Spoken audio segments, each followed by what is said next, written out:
في مسيرة ثانية يعبر من خلالها أن مسيرة الإصلاح لا زالت مستمرة، وأن صدقية الخطاب ليس في ذاته ولكن في مرفقاته. لهذا مسيرة 20 مارس هي شبيهة بمسيرة 20 فبراير، شبيهة بمطالب التي نادى بها شباب 20 فبراير ونادى بها الشعب المغربي في 20 فبراير والتي لم تتحقق بعد.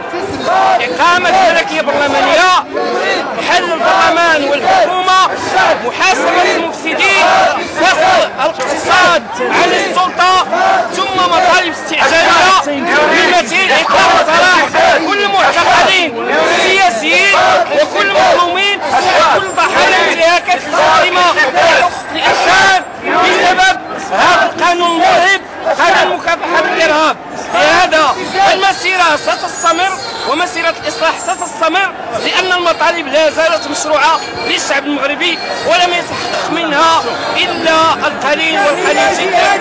المزيد من الصمود حتى تحقق كل المطالب الشعبية المشروعة للشعب المغربي.